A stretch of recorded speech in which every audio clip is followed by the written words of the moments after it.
Hey everybody, Miss La-di-da, and today we're on day 34, and it is called Where You're Going is in Your Control. When Jesus heard this, he was amazed, Matthew 8:10. Elephants are the largest land animal in the world, weighing in full grown at around 12,000 pounds. Yes, all it takes to keep elephants that live in captivity from running away is a small, thin rope. How is that? Well, that rope is tied around their foot when the elephants are just babies.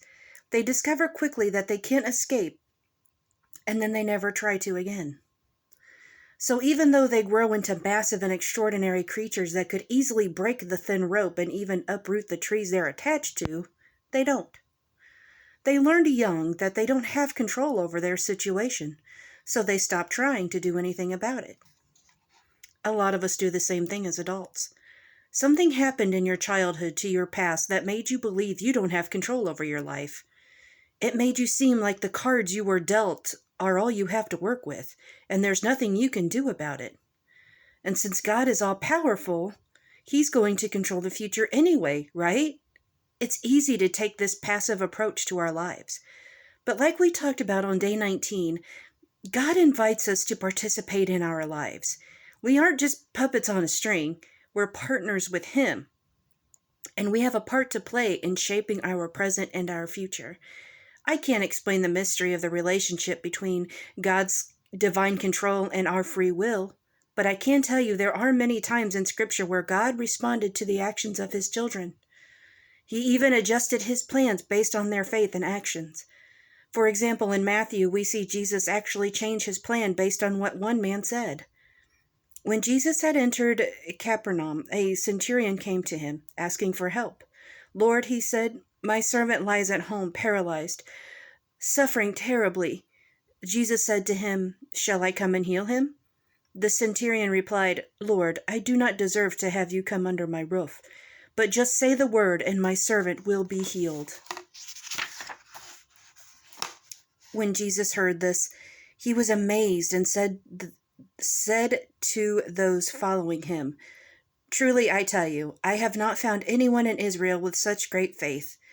Then Jesus said to the centurion, "Go, let it be done just as you believed it would." And his servant was healed at that moment. Matthew 8:5-13. Notice all the actions the centurion took. He sought out Jesus. He boldly approached him. He asked for help. He offered a different plan. The miracle didn't happen just because God was present. The centurion's actions were part of what led to the miracle. We have the exact same opportunity the centurion did. We can make changes, solve problems, and seek help. We can make better decisions and practice a bolder faith. We can learn, grow, mature, and improve in order to make our lives and our future better. You don't have to sit on the sidelines of your life. Your future is within your control. Not completely, of course, but way more than you think. Take hold of that truth and do something about it. You might just find that you amaze yourself at what you can do. Reflection and prayer. What's been holding you back from making your life better? How does this passage from Matthew motivate you to take action? How does it feel to know that you have a say and a part to play in what your future looks like? How can you take control of your life in order to create a better future for yourself?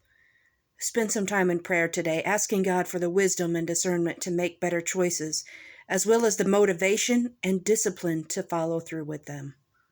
So true, so true. And once again, a personal situation that's going on in my life, this follows to the T. So that's going to do it for today's video. Thank you for watching. This is Miss La-di-da saying ta-ta and God bless.